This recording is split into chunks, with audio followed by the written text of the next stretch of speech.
Okay, it's time for our next Friday video.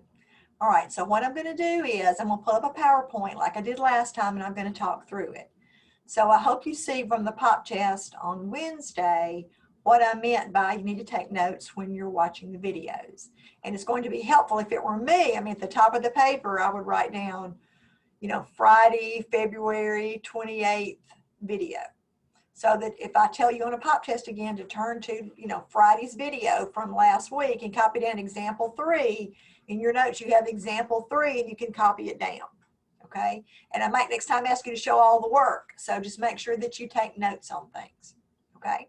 All right, so I'm going to share my screen with you, hopefully. All right, so let's pull this PowerPoint up.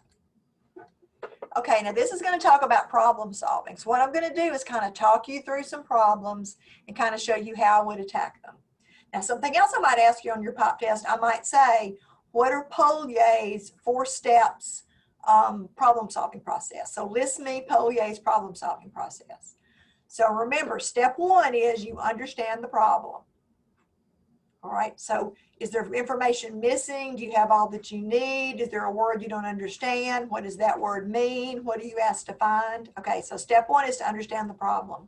Step 2 is to make a plan. Now, because it's an algebra class, I'm going to have most of these problems I'm going to use an algebra equation. But there'll be some problems in the semester where you won't need an algebra equation. If you don't need one, don't make one. Okay? Sometimes you draw a picture, sometimes you make a list. So we did all those problem solving strategies on Wednesday. Then your third step is you carry out the plan. So if you decided you want to make an algebra equation, then go write down the algebra equation. And then step 4 is to look back. So once you're finished and you have what you think is an answer, look and see if your answer makes sense. Is it reasonable? Is there a shorter way of working it? So we're going to kind of talk through those steps on this. All right, look at this first problem. All right, example 1 says this. The product of x and 6 equals a negative 18. So when I read that, the first thing that I notice is it says product. All right, when somebody says product in math, what do they mean for you to do? All right, do you realize that product means that you multiply? So this says when I multiply x and 6, the answer equals 18. So that's literally what I write down here. What does product mean? We said, product means I'm going to end up multiplying. All right, so I'm going to take this x and I'm going to multiply it. I'm going to put a dot instead of an x because I'm afraid that'll confuse you. So if I take this x and I multiply it by 6, then it has to equal a negative 18.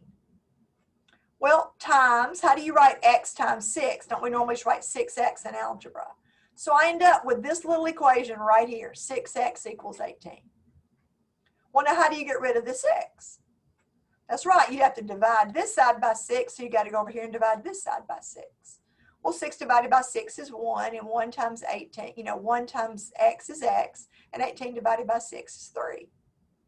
So the product of x and 6 equals 18. So if I said, what if the question was what, I can't write, but this is very hard, is x? Then the answer would be x is 3. But now really, I didn't even ask you a question. I just said the product of x and 6 equals negative 18. But then if I were to ask you, so what number am I thinking of? You should know I'm thinking of 3. And sure enough, negative 3, excuse me. All right, so I lost my negative. I've got a negative 18, so I've got a negative 3. Now see, when I was doing step 4, I was looking back. So in my mind, I said, okay, my answer's 3. And I went up here and said 3 times 6, and I got 18. And I'm like, oh, wait, that's not right. So something's wrong. So I started looking back. Now, where I messed up on part 3 where I was carrying out my plan. I lost my negative when I was working down. So when you do that look back step, it's going to help you a lot. You can catch careless errors like the careless error that I made. So my answer is not 3. My answer is negative 3. Okay, so I'm going to kind of clear these drawings, and then I'm going to move to the next slide. All right, let's look at a different kind of problem. Okay. All right, look at this next problem. All right, it says find 2 consecutive numbers, and it should say whose. Okay. All right. So let's kind of fix this. So instead of who, it should say whose. All right. whose. So in your notes, write down whose. Okay, we want it grammatically correct. So instead of who, it's whose sum is 437. Now, as soon as I read that, I start thinking, okay, I'm trying to do step one, understand the problem. Okay, what does consecutive mean? If I say their numbers are consecutive, if I say those people are consecutive in line, do you understand that consecutive means one's right after the other? So do you understand that 3 and 4 would be consecutive? One comes right after the other. 3 and 5 would not be consecutive. So consecutive means the very next number, okay? So I had to go look that up. You know, what does consecutive mean? One right after the other. All right, what about sum? What does sum mean? All right, like product meant to multiply. Do you remember that sum means to add? So see, step one, I had to understand this problem. So step two was I had to carry out a plan. So what I do a lot of times, like I told you, is I tend to, let me clear these real quick. I tend to write things in words because I think in words. So I thought, okay, sum means I'm adding. Well, what I'm adding these two numbers. So I just said, okay, one number plus the other number is equals 437. Now, I didn't know what the numbers were. So when you don't know something in math, what do? You just let that thing be a variable. So I don't know one number. So I decided I was going to let it be a letter. So I just picked N. You could let it be X or K or anything. Now, I could have put plus Y, another number. But I didn't do that. Now, why didn't I do that? I used something that it told me that was a hint. The numbers were consecutive. So what number comes right after 3? 4. What number comes right after 22? 23. So when you know one number, how do you find the very next number? Don't you add 1 to it? So instead of calling it a completely different thing like Y, I said, okay, if I'm going to call this one N, then the next one I would take that N and I would add 1 to it to get the consecutive number. So this is an easier equation to solve than this one. So it's not that this equation is wrong, it's just I wouldn't know what to do next. And so if I write this down, I'm not using this hint about consecutive. Then I went and just worked some algebra. All right, if I distribute that plus an N is plus N and plus this 1 is plus 1. And then I combine things that were the same, and N plus an N means I have 2 of those N's. Now, this little equation right here I had to solve. Now, remember what I said. You need variables on one side and numbers on the other side. So arbitrarily, I decided that I was going to put my variables on this side, and I was going to put my numbers on this side. Now, I could just as easily have put variables on the right and numbers on the left, all right? So if I want to have variables over here, I've got to get rid of this 2 and this 1. Now, like I told you, if you don't like fractions, don't get rid of the coefficient first, okay? So I decided to get rid of this plus 1. Well, how do you get rid of a plus 1? Don't you have to minus the 1? So if I subtract 1 from this side, I've got to subtract 1 from that side. Well, 1 minus 1 is 0, so it goes out. And 2n plus 0 is just 2n. And then 437 minus 1 is 436. So I only had this part right here on my paper. 2n is 436. Now I got to get rid of the 2. Well, 2n means 2 times n. So I've got to undo multiplication. So what operation undoes multiplication? Division. So that's how I knew to divide by the 2 on this side and to divide by the 2 on that side. Well, see, 2 divided by 2 is 1, and 1 times n is n. And then 436 divided by 2 is 218. Okay, so that's how I got that thing worked out. But again, I had to go up here and try to figure out what does consecutive mean? What does sum mean? And I wrote it in words before. Now, I'm going to go double check. If n is 218, have I answered the question yet? See, if I just box this for my answer, do you see that I didn't do step 4? Step 4 is look back. Okay, look back said find the what? 2 consecutive numbers. Well, see, I've only found one of them. So if one of them is 218, what's the other number got to be? Oh, it's all, my next number's got to be 2 what? 219. So my answer's not 218. My answer's going to be, well, my numbers are 218 and 2 what? 19. This is my answer. If you just give me this for your answer, you only answered half the question, and so you get half the credit. So are you starting to understand what I meant by steps 1 and 4 are really the most important? So I would have missed the first example if I hadn't looked back. Remember, I made a careless error, and I would have missed this example if I hadn't looked back, because again, I didn't answer the question. So do you start to see how it's going to be really important for you to start doing all 4 steps? Okay, all right, let's look at this other example. One number is 3 times another number. So what is the difference? It says the difference of the number is 12, so what are the numbers? Well, now, first thing I notice is, okay, this one actually says 3 times. Now, I know what times means. Times means multiply. Okay, so I'm going to multiply some things. I'm going to multiply one number by another number. All right, and then it says the difference. All right, what does difference mean in math? Do you remember that it means subtract? So look what this says. This says that one number times another number, okay,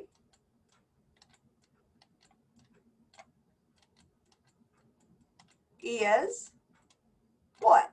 12. And it says, what are the numbers? So then I went and decided, okay, I don't know one number. So when we don't know something, I made a mistake. Let me go erase something real quick. Do you see what mistake I made? Because I wasn't paying attention. All right. I wasn't paying attention. So it said difference. And see, what did I do right here? I did product. So what should I have put right there? Difference means to do what? Oh yeah, it means to subtract, doesn't it? All right, so I should have subtracted. So see, I'm going to double check as I go. So one number is 3 times another number, but it says the difference of the number is 12. So one number minus another number is 12. Now, I don't know anything about either one of these numbers. If I call one number X, what's the other number going to be? Well, there's different ways of looking at it. One of my numbers, if I let one of my numbers be X, I know the other number's 3 times that. So do you understand the other number is going to be 3 times that X. So my 2 numbers are X and 3X. Now, look what I did on purpose. I said one number minus the other number. Now, instead of saying 3X minus X, I could have said X minus what? 3X equals 12. I mean, how do I know whether to say 3X minus X or X minus 3X? I don't. Now, typically people tend to do big number minus small number. So that's what I did first. Well, 3X minus X would have given me 2X. So at first I just have 2X is 12. Then I had to get rid of that 2. How did I do that? I divided both sides by 2. So when I divided by both sides by 2, I get X is 6. Now, first of all, if I just box that and I stop, have I answered the question? It said, what are the numbers? Or how many numbers are we talking about? Are we talking about 2 numbers? Well, we said if one number is X, the other number is 3 times that, right? So if I do 3 times this 6, I get 18. So 6 and 18. So let's double check. Is this number 3 times that number? It is. Is the difference, if you subtract this big number minus this small number, 18 minus 6, all right, is that 12? Yeah, so I looked back and this is right. But then I'm asking you, are those the only answers? I mean, what if instead you'd set your problem up like this? Do you see that X minus 3X would be a negative 2X? So you would have had a negative 2X is 12. So what would you have done? You would have been divided both sides by a -2. Well, -2 divided by -2 is 1, and 1 times x is x. What's 12 divided by -2? Well, that's -6. See, you'd have gotten a different answer than I got. What would your other number have been? What happens when you take -6 and you multiply that by 3? Do you see that you get a -18? All right. So here's my problem. So what if you wrote down -6 and -18? Don't they differ by 12? I mean, aren't they 12 apart on the number line? So really, this answer would be right, or what? That answer would be right. Now, if it had said the numbers are positive, then there would only be one right answer. But see, I would have to take this one or this answer. Either one of those are right. I wouldn't know which one is correct. They're both correct, okay? So again, that looking back is going to be real important, okay? Let's look at a different kind of word problem, all right? Look at this one. Let's look at a little geometry, okay? Now look what this one says. A rectangular room is 2 5/10, so 2.5 times as wide as it is long. So the first thing I want to know is it wider or longer? All right. It says it's 2 times as wide as it is long. If the perimeter is 56 feet, what are the dimensions of the room? Now I'm getting lost. So I'm sitting here thinking, okay, first of all, I know that it said the room was rectangular. So remember I told you I'm a visual learner. So the first thing I do is probably draw a rectangle. So what do I know? I know the perimeter is 56. Now, is the perimeter the inside or is perimeter around the outside? If I don't know, I've got to go look that up. All right, do you remember that perimeter is the outside? Area is the inside on a two-dimensional figure. So that means if I went this, and then I went right here, then I walked around here, and then I walked back, how far have I walked if I walked around the whole thing? So do you see what I would need to do to find the perimeter? I'd have to take this side and add it to this side and add it to this side and add it to this side. So see, I wrote it in words. I add all 4 sides up and I end up with the perimeter. Now, I know what the perimeter is. They told me the perimeter was 56, so that's why I knew that that perimeter was 56. But I didn't know anything about the sides. Now remember, when you don't know something, you let it be a letter. Last time I did N, so this time I'm going to do X. I don't know how long it is. But look what I do know. I know it's 2.5 times as wide as it is long. So if it's this wide, it's going to be 2 5/10 times that. So that's where I got the 2 5/10 x. So do you remember that opposite sides are equal? So if one side is x, the side across from it's going to be x. So if this is 2 5/10 x, that's going to be 2 5/10 x. So I have 2 of the x's and I have 2 of those. Now look what happens when the coefficients aren't there, they're 1. So I added 1 and 2.5 and 1 and 2.5. So when I added all those up, I just got 7. So I ended up with this equation, 7x is 56, that I just had to solve. So to undo that multiplication, I had to divide. And I got 8. But now remember, if I just boxed the 8, have I answered the question? It didn't just ask me what the length was, it asked me what are the dimensions. So it wants the length and the width. So how did I get this 20? I went back up here. If this is 8, then I had to substitute in and figure out what 2 5/10 times 8 was. Well, 5 times 8 is 40, so when I carried my 4, all right, 2 times 8 is 16 plus the 4, that's where I got the 20, and then I had to mark off my decimal place, so that's where I got the 20 feet. So this room is 8 feet one way and 20 feet the other way, okay? So draw pictures when you can. When you don't know something, let it be a variable. So use your hints, okay? All right, let's go try a different kind of problem. All right.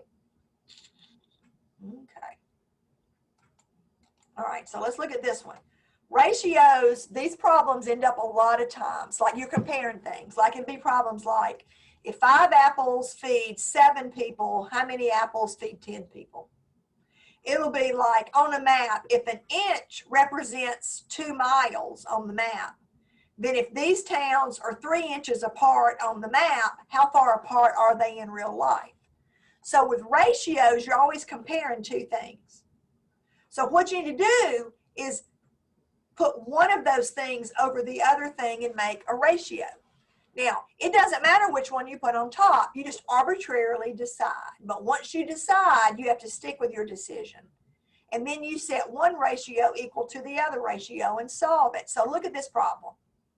All right, look what it says.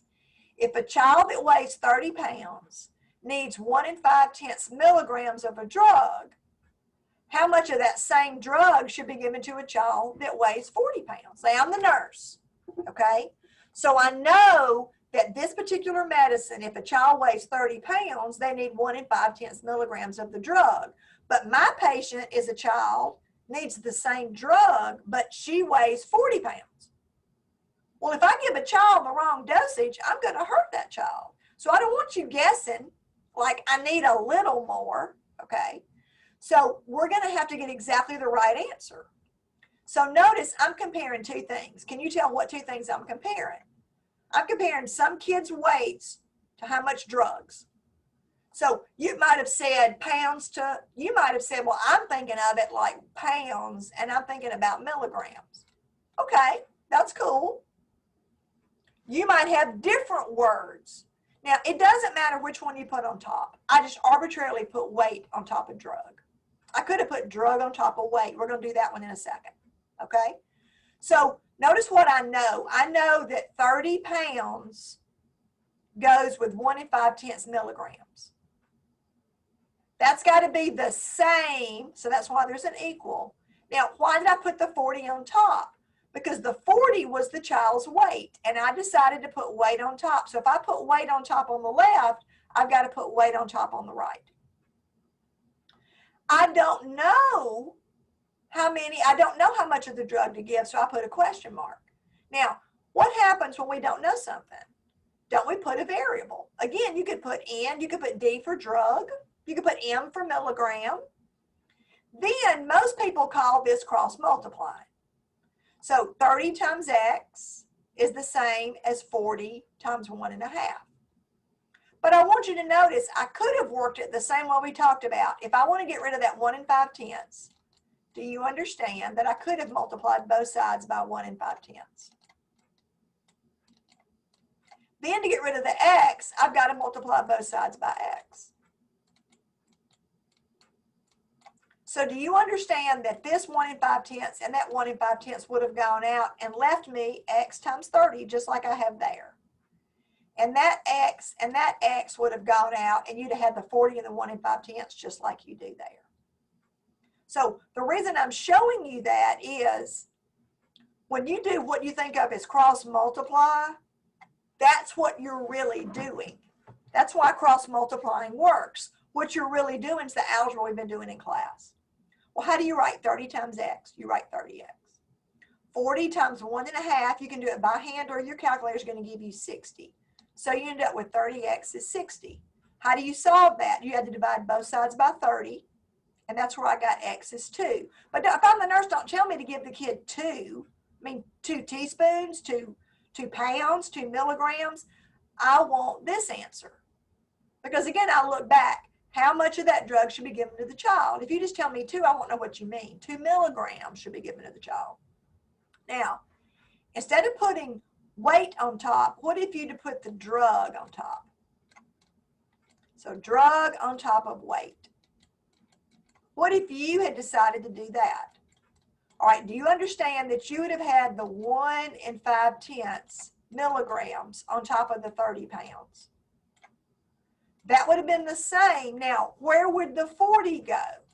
Well, the 40 is the weight of the child, so I've got to put it on the bottom. And again, I don't know what this is, so I would have, again, put a variable. And I would have cross multiplied. So 1 5/10 times 40. All right, is going to be the same thing as, now cross multiply this way, 30 times x. Now, do you understand if you do 1 5/10 times 30 on your calculator, you're going to get 60, and you have 30 times x, you're going to get 30x. Do you see that that's exactly the same as I have right there? It's just the sides are switched. And if you divide both sides by 30, I'm going to end up getting exactly the same problem. I get 2. But you better put milligrams on there because I want to know how much of the drug to give. So with ratios, you always, when you're comparing two things, just decide which one you want to put on top. But if you put that thing on top on the left, you got to put that same thing on top on the right. And then cross multiply. When you have a ratio equal to another ratio, that's called a proportion. So what you're really doing is kind of solving proportions. Okay? All right. Let's look at a different kind of problem. Some of the problems in your book want you to take an equation and solve for a particular variable. Well, to do that, you just isolate the variable. So if they told you to solve this equation right here and solve it for W, look what that means. That means I've got to get rid of this L, and it means I got to get rid of that H. Well, now when there's nothing between them, what does that mean? Doesn't that mean L times W times H? So how do you undo multiplication? You undo multiplication by dividing. So that's why I decided to divide.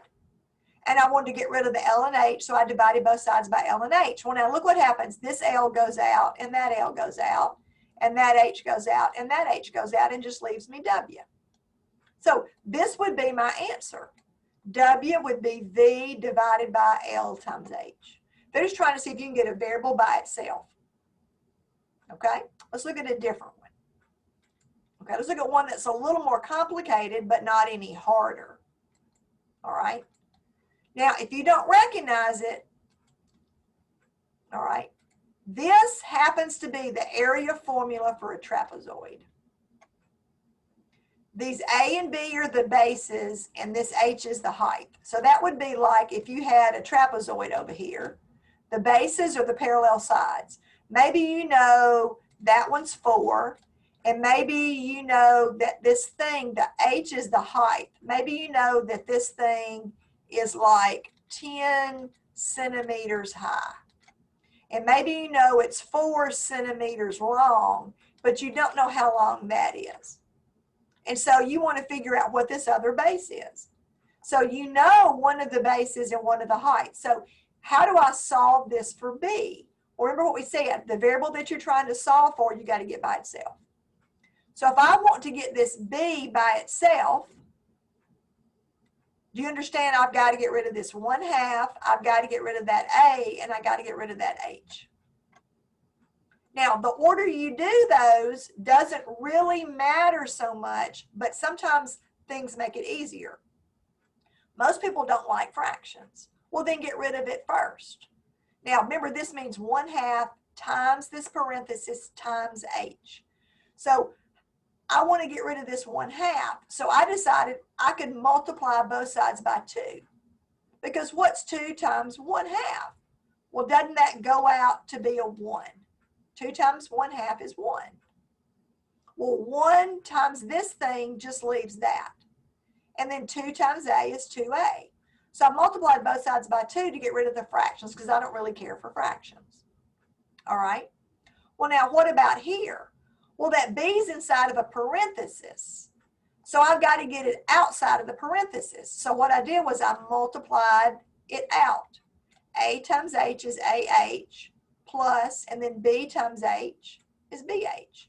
So the first thing I have to do is get the B out of the parenthesis. Well, now if I want to solve for B, I got to get rid of that whole thing. Well, now isn't it added? So how do you undo addition? Don't you subtract? So that's why I subtracted that thing, that AH on this side. But if I do it on this side, I got to do it on this side. Well, see, AH minus AH, those go out to 0. So I'm left with just BH. But I've still got 2 capital A minus little AH. This A and this A aren't the same. Well, now I've got this thing right here on my paper. And I want to get rid of the H. Well, that means B times H. Well, how do you undo multiplication? You undo multiplication by dividing. So when I divide, that H and that H are going to go out and leave me B. And all this stuff is left on that side. So this is my answer. Now, let me make sure something's clear because I get this a lot. You cannot divide this H out by that H. That is a big no. You can't go in the middle of a plus minus and divide something out. You can only divide something out when it's multiplication. That's why I can't do that, but I can divide those out. That's a big yes. So never go in the middle of a plus minus and start slashing stuff out. If you do, it's going to be wrong. If you've only got multiplication, then things can divide out. But you can't go in the middle of a plus minus and start slashing stuff out. Okay? So that's a quick run through of several different kinds of problems. But I hope you see how those 4 steps are super important. Now I'm going to give you some word problems for homework that I want you to work on. Okay? So if you have trouble, then make sure that you come see me. Okay? So make sure that you take your notes and go check your homework for Friday. All right, have a great weekend.